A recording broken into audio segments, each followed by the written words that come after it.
Jeff Cooper always said you can't defeat evil by running away from it. Jeff believed deeply that it was not just your right, but it was your responsibility to be able to protect yourself, your family. He's got a political science degree from Stanford and from University of California, a degree in history, I think a master's, and he has taught history. He's sort of a philosopher too. Well, Jeff Cooper didn't suffer fools gladly, and I think he saw political correctness as a disease in our society that was causing great damage. He was crystal clear in his honesty. He was a man who stood where he is. Well, I learned more from him than I did from any of my teachers in school, that's for sure. Jeff Cooper was a pain in the ass sometimes.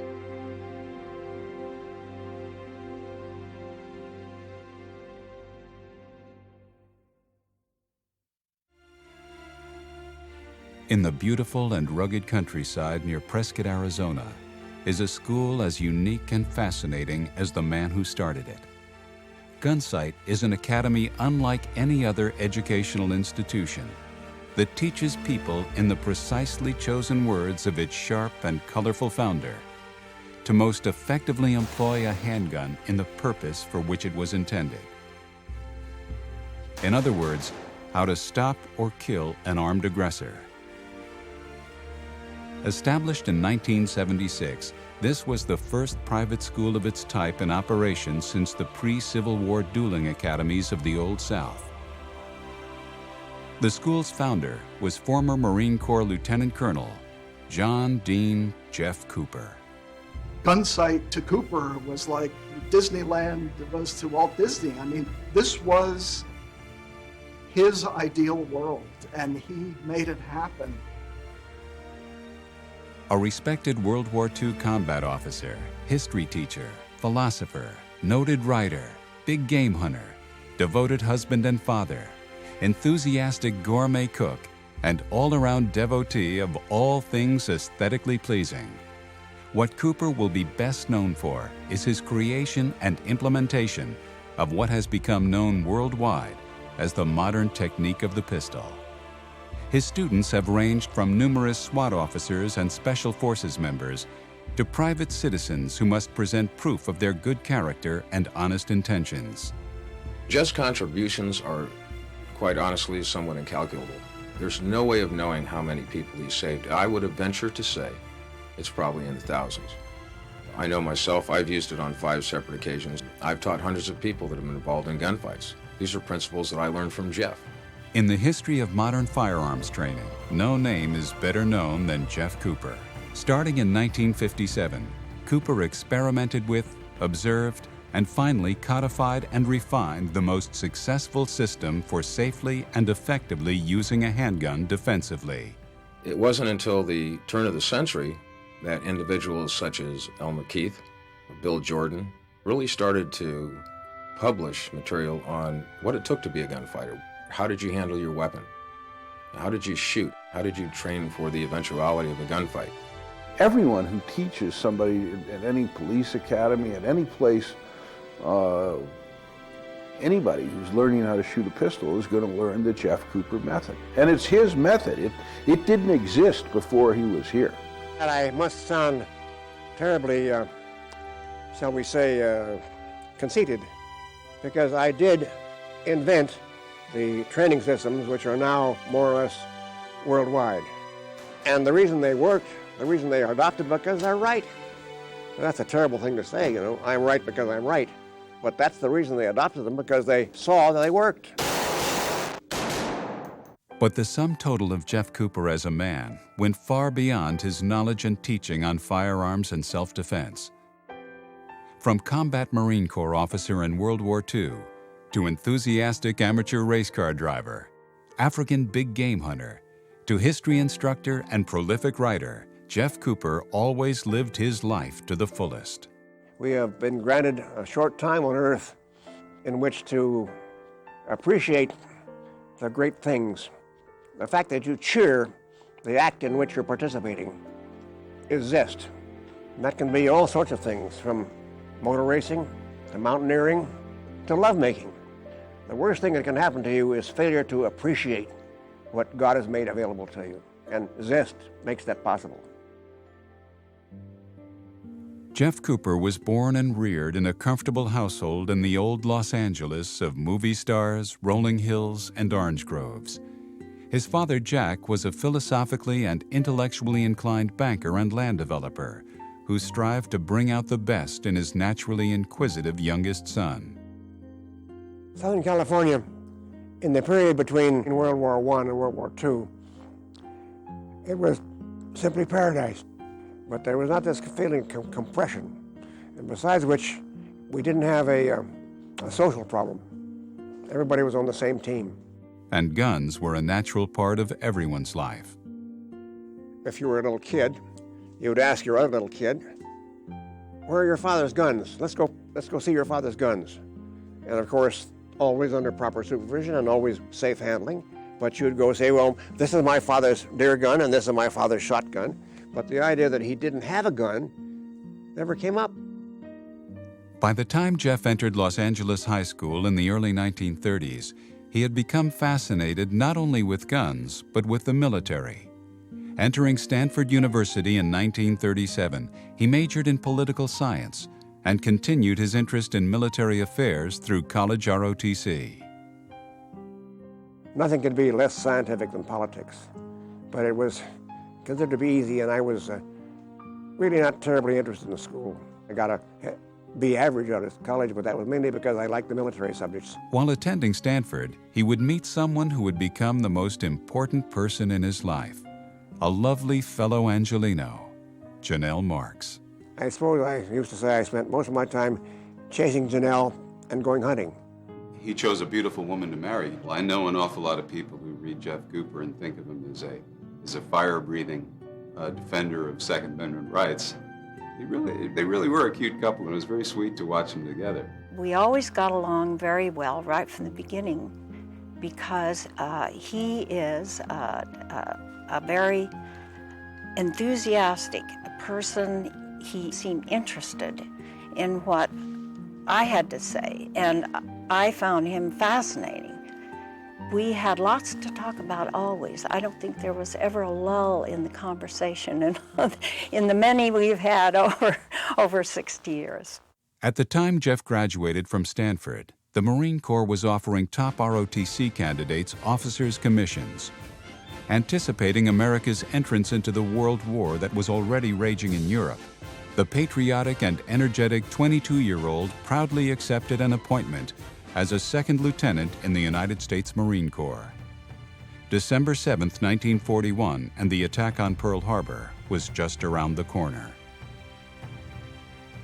Our attitude is, well, I guess we go get those little sons of guns. Only a few months later, despite Marine regulations, Jeff risked his commission and secretly married his lady fair. Within 2 months, the regulation barring such youthful military unions was rescinded. It was the beginning of Cooper's lifelong distaste for rules and regulations that came in conflict with common sense. He soon found himself assigned to the 35,000-ton battleship USS Pennsylvania as the junior officer of the 100-man Marine detachment on board. The Pennsy, as she was often called, fired more huge 14-inch main battery rounds at entrenched Japanese positions than any other ship in World War II. He would use the word Jap or Nip in daily speech, but you have to understand that his generation came from a different culture, one in which they had been soundly insulted and attacked without provocation. Jeff's various duties aboard the Pennsy often took him ashore to many of the recently captured but often still hostile South Pacific islands. It was on Kwajalein in early 1944 that now Captain Jeff Cooper would be involved in his first up-close and personal armed confrontation. Yeah, Jeff mentioned to me about some of the episodes in World War II where he had to actually have conflicts with enemy soldiers. But he was saying that it's definitely a fear factor there you have to overcome. You have to be calm, and he was using a Colt single-action .45. The incident on Kwajalein would be only the first of 3 deadly combat shootings that Cooper was involved in. Not surprisingly, in each case, Jeff came out on top. Like the consummate professional he was, Jeff Cooper was matter-of-fact about his deadly combat experiences. You must decide that you're going to do it. That means you must be aggressive, you must be alert, and you have to be ruthless. You can't strike a light blow. According to Machiavelli, never strike your enemy a minor injury. If you're going to do anything, do it, and get it over with. And lastly, you keep your head. Stay cool. If you get excited, you lose. A superior of Jeff's, a future Chief of Staff of the Marine Corps, once told him, there are two transcendent experiences in a man's life that surpass anything else he may have ever known. The first is when the one girl in the world says, yes, she will. And the second is when he stands on a hill, exhausted, bloody, hurting, covered with grime, with a gun in his hand, and watches strong, brave, armed men flee in terror from his presence. It was that calm under fire attitude that would eventually become part of the basics for Cooper's legendary common sense firearms courses. Another senior officer, Lieutenant General Victor Krulak, who commanded then Major Jeff Cooper in the South Pacific, described him as not accepting an idea at face value. He went after the facts. His greatest interest gradually became teaching, and he had a great flair for it. Jeff was not an ordinary man, not an ordinary Marine. With America's decisive victory ending World War II in August of 1945, Jeff soon found himself a military intelligence instructor at the Marine Corps Command and Staff College in Quantico, Virginia. He and Janelle were now the proud parents of two lively and pretty young daughters, Christy and Perry Cooper. The youngest daughter, Lindy, would come into the family 3 years later. Being parents was a job that Jeff and Janelle took very seriously. My wife and I and our 3 children lived as a group, and we associated our ideas, and we talked about things, and we discussed the issues of the day. We talked about what they did at school and what they did with us. The FBI's training academy was also located on the Marine Corps base at Quantico, and the Bureau's firing range was right below Jeff and Janelle's cozy quarters. Jeff soon unofficially audited and completed a number of the FBI's courses, most notably their agent shooting course, using his 1911 A145 government Colt instead of the anemic .38 revolver then standard issue to all FBI agents. Back in the real old days of the FBI, when after J. Edgar Hoover had taken over and cleaned it up, Hoover said to himself, where can I get my agents trained? And the nearest place that he could find was the Marine Corps base at Quantico, Virginia. So then Hoover, he said, there's still guys out there, old Western marshals, who know how to gunfight, the practical aspects of it. And he sent his agents out to find them. He said, you tell them they can become a special agent of the FBI, but they've got to set up a firearms training thing. We'll use Quantico, but I want these guys to do it. But each one of them has to have killed in single combat at least 6 men. The FBI Academy at Quantico. I was not a regular student, but I was a guest at their school. When I went down there, I preferred to use the service pistol, the 1911 .45, to the revolver that they were all using.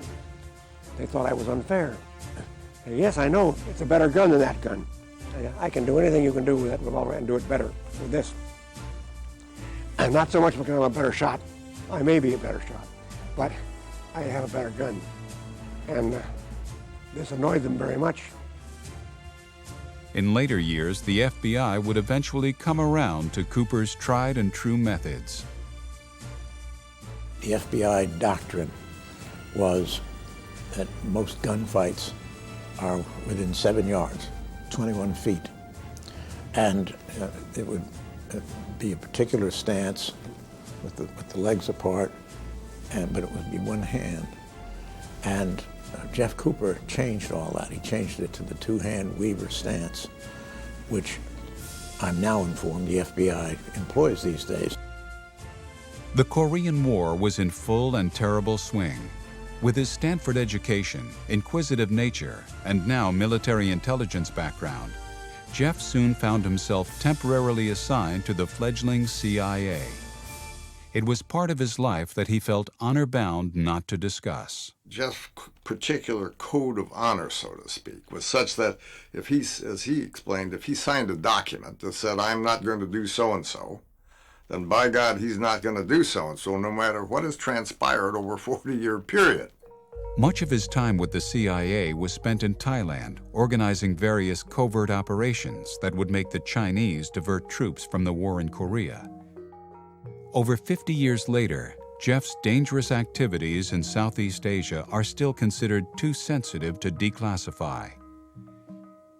It was in Chiang Rai province in the backcountry that Cooper would be involved in his third close-up lethal confrontation. This shooting was related to the wild and violent nature of the criminal opium traders who controlled much of the area where his assignments for the CIA were taking place. In a paramilitary situation, in this case in the Southeast Asian, this is a country where if you see somebody over there, you better know who he is, because people get hit without any warning at all.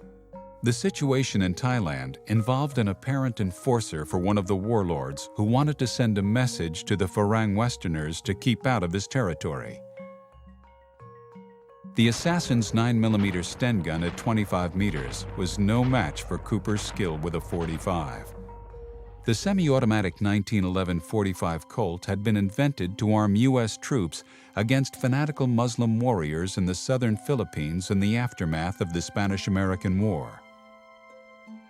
After this third armed confrontation, Jeff Cooper became convinced of the 1911 Colt's superiority as a combat firearm.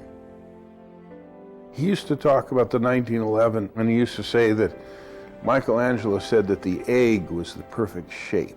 He says, well then, if the egg is the perfect shape, the 1911 is the perfect pistol. He said everything is where it should be. Every control, the balance, it is just the right size, it is the perfect caliber. I would say it combines characteristics better than any other instrument of its type.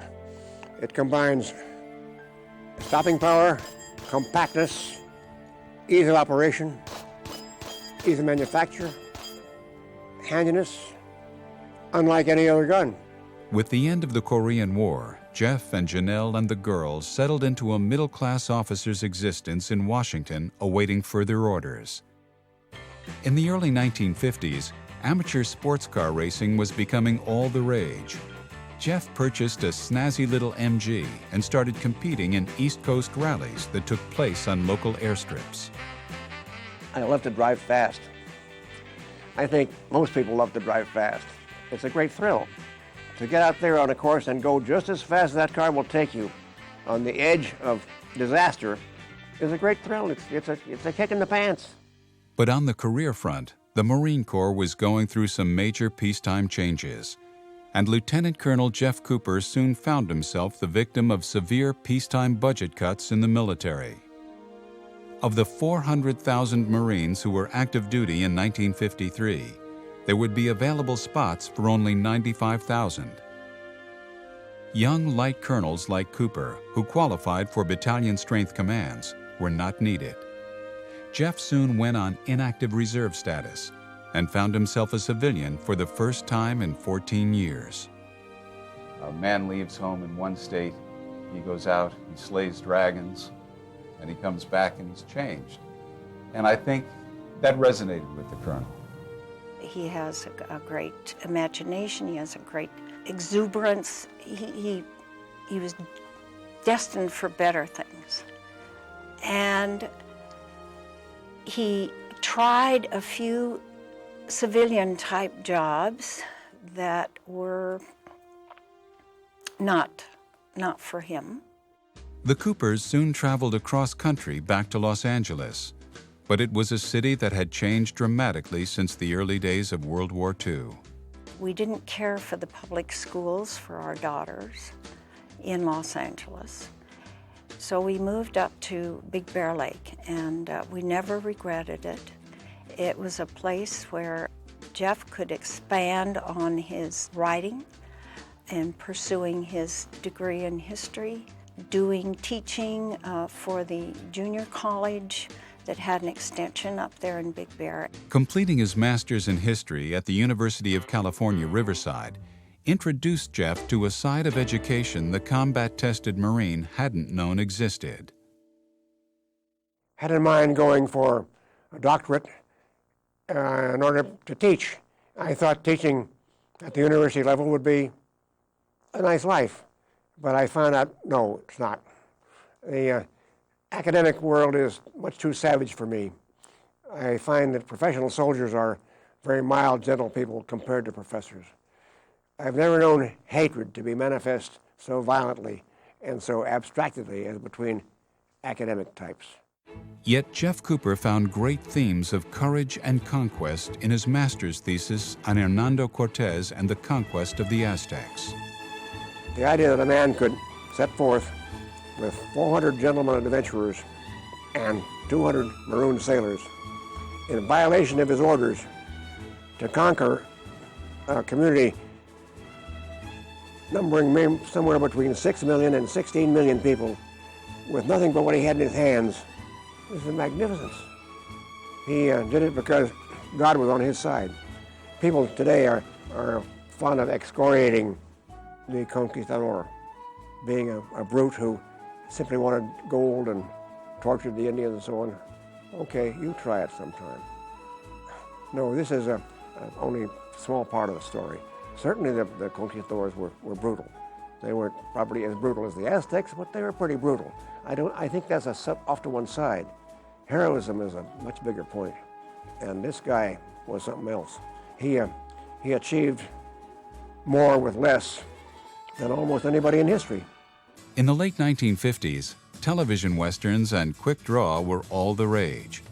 In order to promote Big Bear as a summer tourist destination, Jeff put on his promoter's hat and created a unique fast draw competition called the Leather Slap that drew on his previous military and FBI experiences.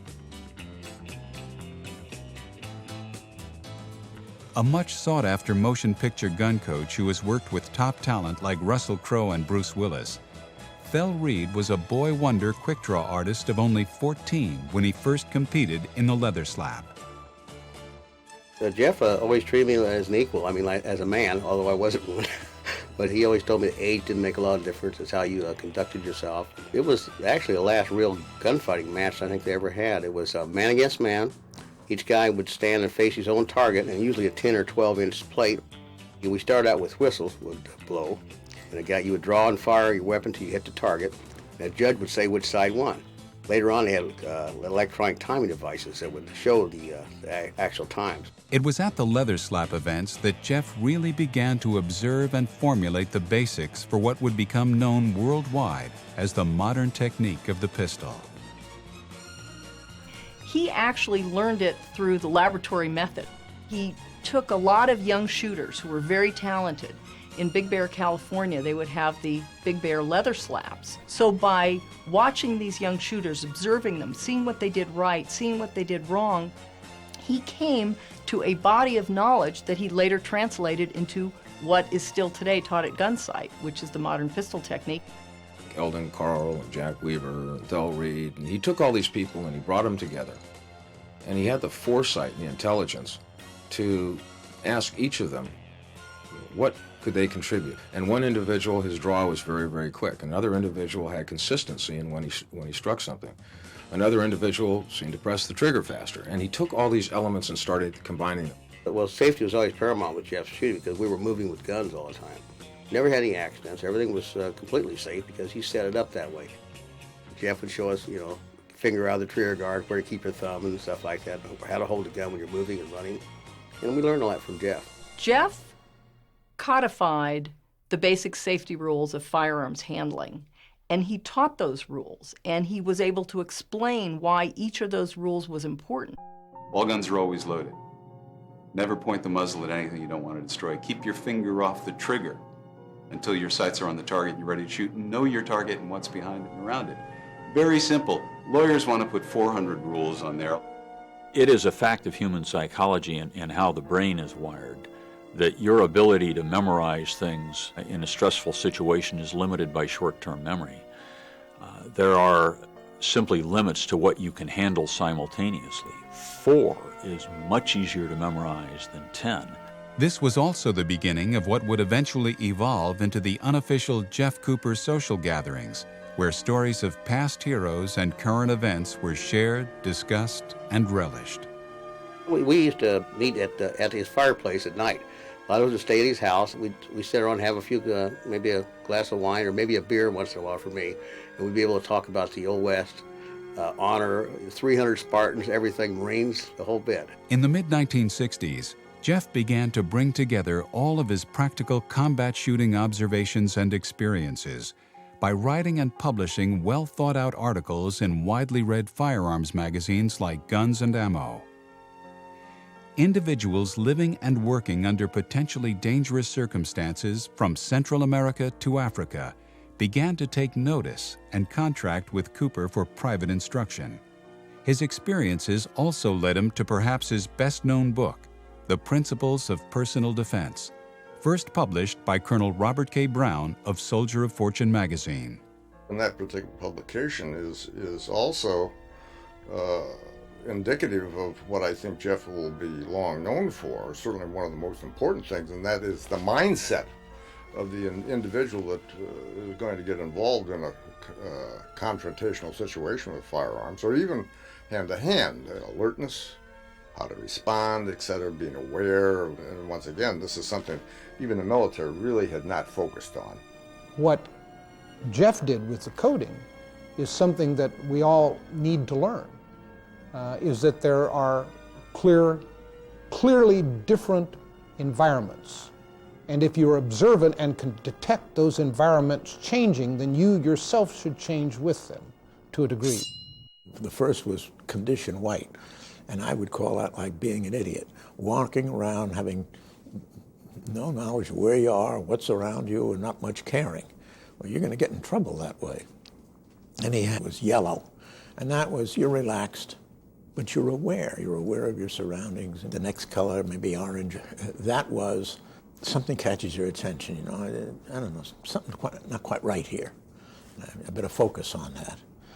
And I think the next one was red. We're in trouble. We got to take care of this problem, and I have to shoot this guy.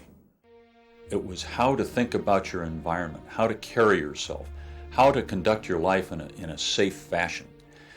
And that was far more valuable than the actual skills, the physical skills of handling a firearm. As Jeff was fond of saying, most shooting problems are relatively simple. What is difficult is avoiding them in the first place, or recognizing them when they happen and knowing what to do when it happens. Cooper's Principles of Personal Defense is still in print almost 40 years after its initial publication. Police officers and combat troops worldwide now follow these simple but effective principles every day. Jeff was a master at taking something that was very complex, very ethereal, very theoretical, and breaking it down so that you could read it one time and go, I've got it. And that's the only way you could get through shifts. That's the only way that you could survive as a police officer. Yeah, you had to have Jeff in your hip pocket. And that's what he did for us with his Principles of Personal Self-Defense. While Jeff Cooper is best known for his major contributions to modern firearms training, there were many other sides to this man of many parts.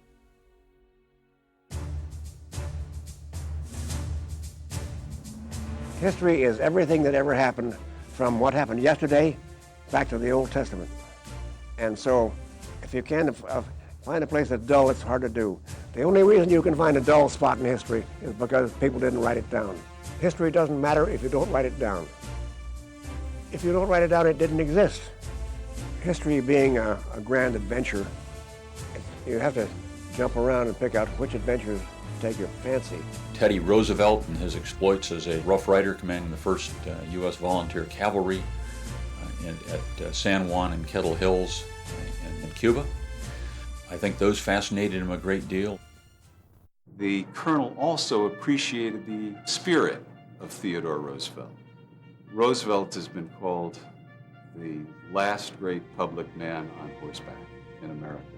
He was a diversified man, a man who overcame physical disability. He was sort of scrawny, and he had bad eyes, and he was troubled by asthma. All these things were handicaps for a young man. He overrode them and became a hero in all respects. He carried off the Spanish-American War thing with aplomb and became one of the few American presidents whom it would be a pleasure to have as a dinner guest. Winston Churchill was another man of action and letters who fascinated Cooper. So the nice thing about Churchill, in addition to being a diversified man who did everything well, from playing polo to commanding troops, was that he wrote his experiences down. A man who not only made history, but wrote it down so we'd know what it was like. And consequently, I feel very strongly about this. If you have anything to say, don't be bashful. Write it down. It may not be very well written, but we want to know what happened. Cooper was equally fascinated by two other Churchill contemporaries who also fought in the bloody and contentious Boer War in southern Africa at the end of the 19th century, but on opposing sides. Denis Rates was a young Boer citizen soldier fighting against Churchill's British Empire in 1899. Rates also published a book about his experiences. Denis Rates was a young man of 17 at the beginning of the Boer War. And when they went to war, the leader was Paul Kruger. Denis. I was introduced to the man. He said, "Sir, I want to go fight the British." And Paul Kruger is supposed to have said, "Young man, they tell us that the British outnumber us 3-1. Do you think you can take care of 3 Britishers?" And he said, "Sir, if I can get them in a line, I can take 3 of them with 1 shot." And he said, "Give the boy a rifle. He's our man." Frederick Russell Burnham was a fellow Southern Californian who had served in the Apache Wars of the 1880s, prospected for gold in Mexico, fought Matabele tribesmen during the settling of Rhodesia in Africa, and was a chief scout for the British during the Boer War. Jeff certainly was a great admirer of Frederick Burnham. He always mentioned him on his short list of books that everyone should read was Burnham's autobiography about his adventures. And there are interesting parallels. Jeff also admired the fact that Burnham got it down on paper, that he wrote so well, and he recorded his experiences just as Jeff later would.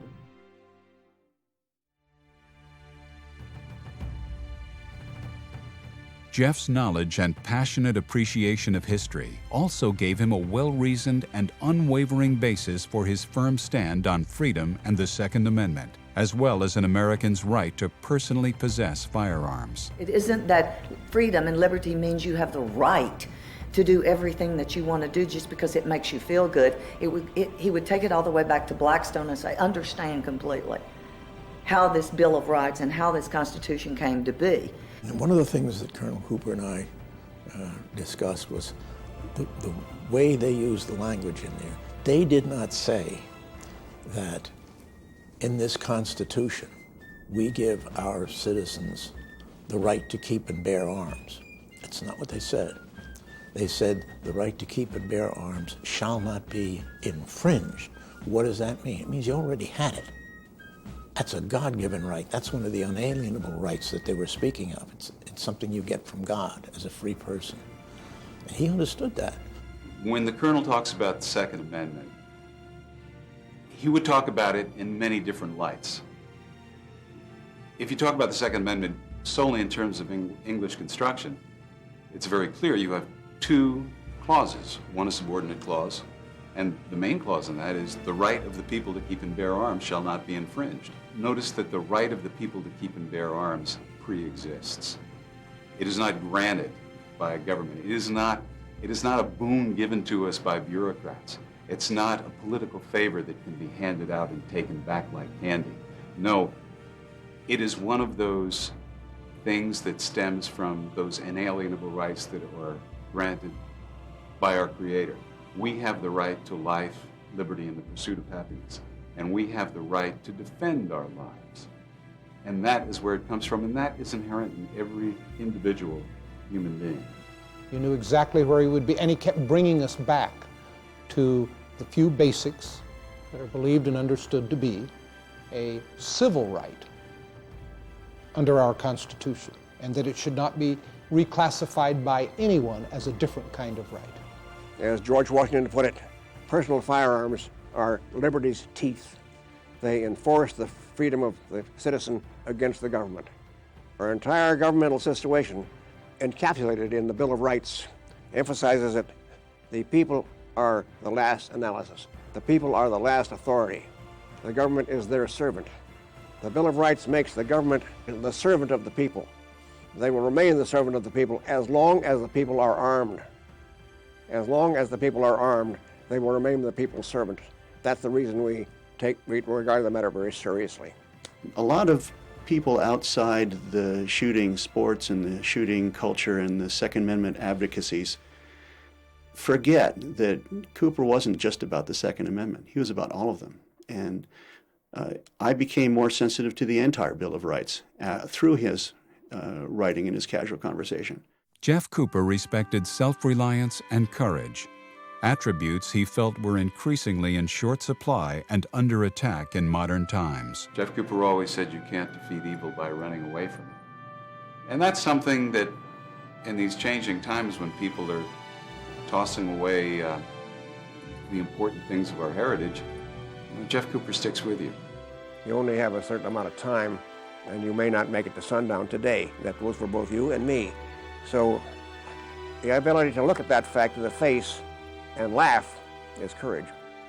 And the great men can do that. Laughter in the face of disaster. So a person who is prepared to protect his family, protect his house, protect himself, to act as a free man openly in society, not a hostile, but simply a man who looks out for his own activities, doesn't call 911, he handles his own problems, feels a sense of security, serenity, which the man who doesn't lacks. So the person who is disarmed or unarmed is automatically going to envy the person who is armed.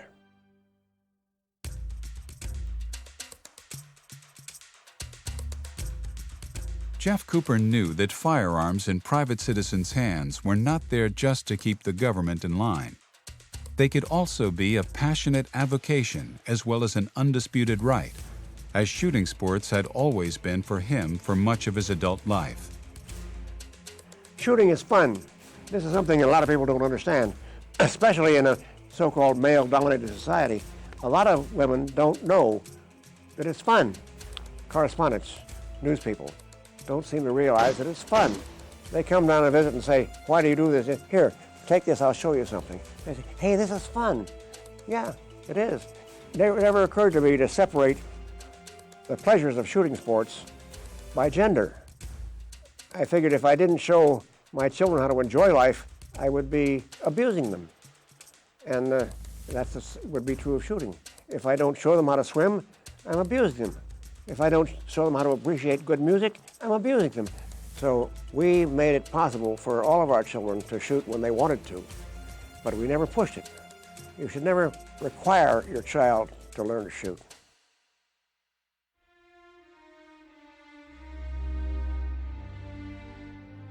Hunting is valuable to the extent that it involves danger. To get to a dangerous game, well, there are several kinds. They're not easy to get to, but they're there. The Colonel was a great admirer of Jose Ortega y Gasset, the Spanish philosopher. And he urged people to read Ortega y Gasset's Meditations on Hunting. Both the Colonel and Ortega y Gasset were aficionados of bullfighting, of toreo. And here is something where the Colonel's sense of aesthetics comes in. Bullfighting is not simply going out and killing a bull. Toreo, bullfighting, is about a man being a man and a bull being a bull. Men dominate the animals, but we can't make it too unfair. It's the same way with hunting. You can't simply just go out and slaughter animals. That's not the point. Some cruelty is somewhat unnecessary. Some is too mercenary, but it's just incidental. It's not the issue. The issue is courage. Courage is more important than cruelty. I am fond of the bulls, the corrida, the bullfight. Now that turns most Anglos off. Most Anglos turn green when you talk about bullfights. Okay, I'm not going to object to that. They don't have to go to bullfights. But I do when I can, although it's hard to do unless you live in Mexico or Spain. But the idea of courage is more manifest there than almost any place you can see on demand. Courage in the face of death. A great matador plays with his own life in a matter of inches, and he does it again and again and again. He has studied this bull. He knows his reactions. So he looks at the crowd. He takes his handkerchief out, throws it on the ground. He plants his 2 feet on the handkerchief like that. Raises his sword, this hand. We'll lay it in that hand. Over there. He said, all right. The bull charges. He drops the point between the shoulder blades, and the point goes in, bang against his hand. The bull lands out there on his nose, dead. It's called recibiendo. This only happens rarely. This is like a little bit more than, say, a home run with the bases loaded. It's more unlikely than that. And besides, death is not the issue in baseball. It is in the bullfight. I think this is magnificent. Most people say, hey, but it's all bloody. You're torturing the bull. Okay, but I'm more interested in courage than I am in cruelty. The colonel applied that aesthetic to hunting as well. I mean, don't stand off with a rifle and shoot something 400 yards away. Get in close. Now, the colonel could make a shot like that. There are a lot of people who can, some of us who can. But to him, track the animal, learn the animal, get close to the animal. Do it the right way. Allow the animal a chance to escape. There are people who claim that hunting is in some way immoral. I can spit that out the window with no trouble at all because it's not. Man is a carnivorous predator. Look at his teeth. Those teeth are carnivorous teeth. He's a meat eater. And that's the way God created him. If you don't like that, you don't have to eat meat. We do not damage the environment in case they're worried about that. And as a matter of fact, as most people know, it's only the hunters who have made possible the burgeoning of game animals in the country. We have more game in this country now than we had when the Pilgrims landed because of hunters. Inflicting death upon another living creature is a negative to some people, but not to everyone, and it's not their business to tell us how we should act. Like many experienced African hunters, Jeff Cooper considered stalking the tenacious and aggressive Cape buffalo the ultimate hunting experience. The risk involved is certainly a large component. Here's something that you have to do properly, because if you didn't, you might get killed. On his 70th birthday, Jeff Cooper did something on a Cape buffalo hunt that other hunters can only dream about. Here he goes to Africa to hunt Cape buffalo, which is always thrilling. And he's out there on his 70th birthday. And he's got baby, his big 460 G&A, his heavy rifle. This will lay low the mightiest beast on earth, particularly in Jeff Cooper's hands. And he goes out and he finds the buffalo, and the buffalo is in the high grass. Of course, you have to make a shot on a buffalo just right. You really don't want to wound one and have it get into the bush. It's just not a pleasant afternoon. So the buffalo is there, and it looks at him, and Jeff raises baby. He puts the sights right on the right spot, heart-lung shot. And he presses the trigger, and boom! Baby roars, and the buffalo goes down. And while the rifle's in recoil, still in his shoulder, he jacks another shell into the chamber, because with a buffalo, you can't take a chance. And as the rifle comes back down, the buffalo stands up. And the colonel must have wondered, what manner of beast is this that can take a blow from such a mighty weapon and just pop back on its feet? And he fires again, and the buffalo goes down. He tops off baby and goes up to see. And there are two buffalo. There were two buffaloes. One was lying down, and another one stood up. He shot that one and laid it low, and the one behind it stood up, and he laid that low. He gets a double on buffalo on his 70th birthday. I mean, is that cool or what?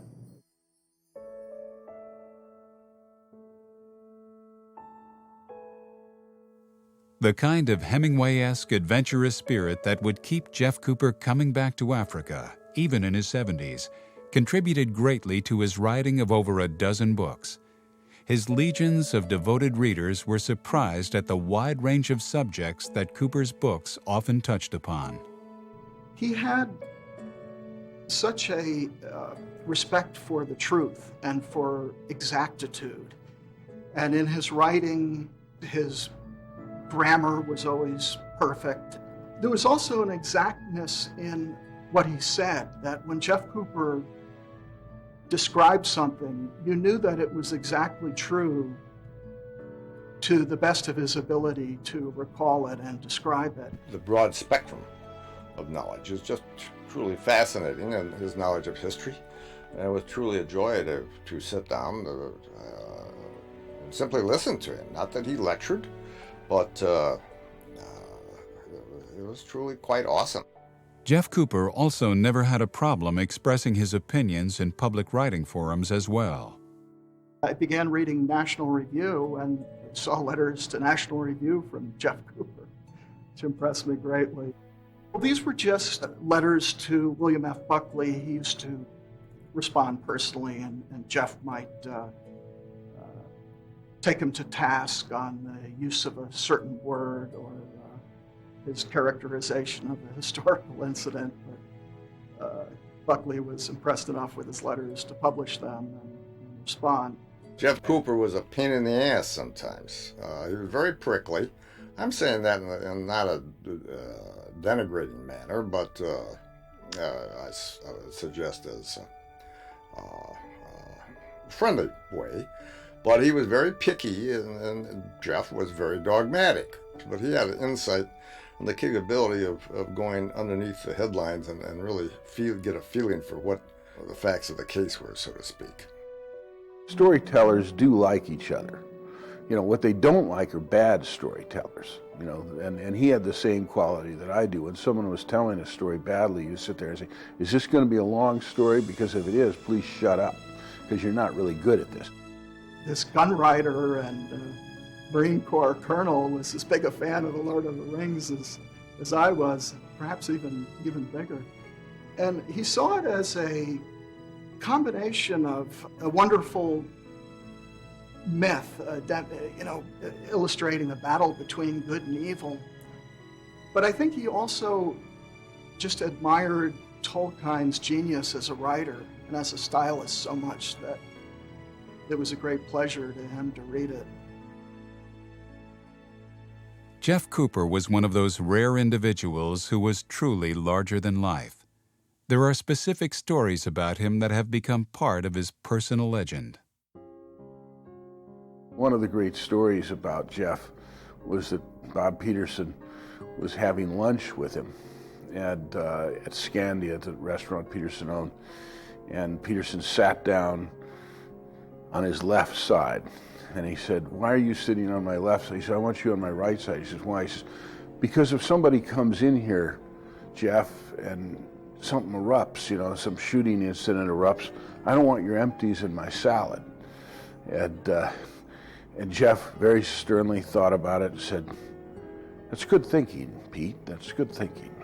Mike Dillon came to Gunsite for the first time, was brought here by a friend of his to meet Jeff Cooper. And Mike was very interested in what Jeff was carrying, so he said to him, he says, I'd like to see your personal weapon.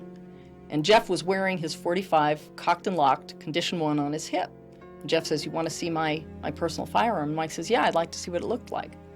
So Jeff took it out of the holster, laid it on the desk, still loaded, cocked and locked, with the muzzle pointed in the safe direction.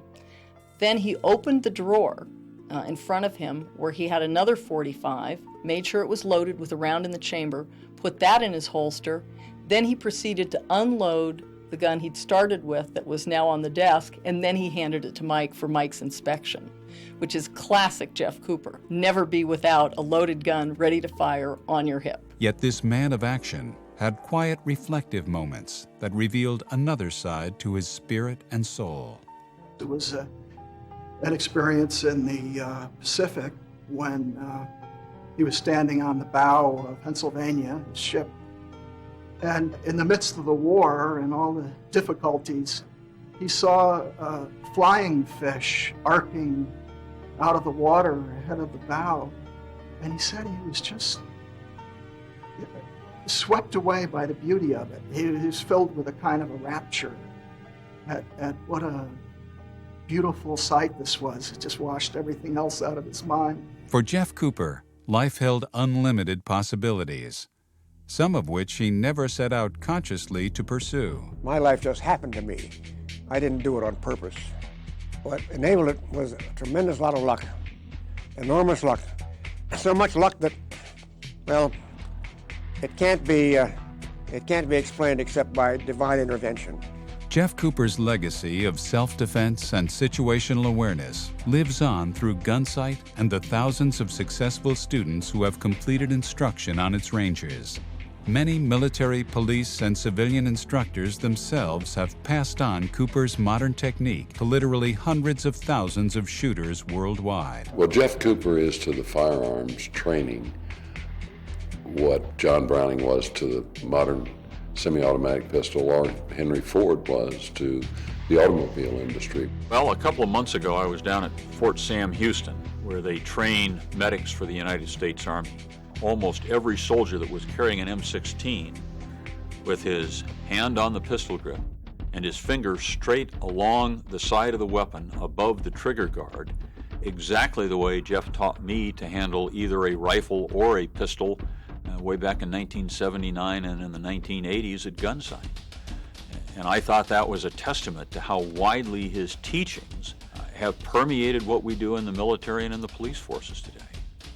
I often in class point out one student of mine I had who has the highest score of anybody I ever taught. And he was attacked by 5 goblins of various types. The head man had a Kalashnikov assault rifle. The others had various other things, several firearms and edge weapons, 5 of them. He had himself his 1911 pistol with 8 rounds in it. He put 5 on the ground, 4 dead on the scene, 1 on the way to the hospital. He did that with 1 pistol with what was in it. So he was a star student. Whatever he learned from me, he learned it well. I don't know that I can name it by country, but what happens a lot of times is I'll be wearing the Gunsite Raven on a shirt or a baseball cap, or I have a little gold pendant that's got the Gunsite Raven on it, and people will stop and say, "You've been to Gunsite." They might be Austrians, or they might be Germans, or they might be Swiss, or people from England or Australia or New Zealand. And when they hear I live in Arizona, that's their first question is, "Have you been to Gunsite?" They don't ask me if I've been to the Grand Canyon, they ask me if I've been to Gunsite. Perhaps no more fitting tribute could be paid to this modern guru of the pistol than the one which occurred at the 2005 SHOT Show. I was wearing the SWAT pin, which I'm wearing now. And this is the round SWAT pin, which is not like the other SWAT pin. This is the pin you have to earn when you have been in a unit that demands so much out of you. It is a real honor to get this. It can't be bought. It can't be purchased. It is something that you absolutely have to earn. And at the time, talking to Jeff, I looked down at him. I took off the pin. And I asked his wife, Janelle, if she would pin it on him as a token of appreciation from all of us in LAPD SWAT. And she leaned over to Jeff and spoke to him, and she relayed the fact that he wished that I would pin it on, which I did. I knelt down and pinned it on, and Jeff knew what it was. And he looked at me and said, "Thank you, well, now it's official." And, well, in essence, it's always been official. Bernard of Chartres said 1,000 years ago, "We see more because we are as dwarves standing on the shoulders of giants." And an awful lot of people climbed up on Jeff Cooper's shoulders, and we've seen a lot farther because of that. What of Jeff Cooper? To use Tom Wolfe's phrase, he was a man in full.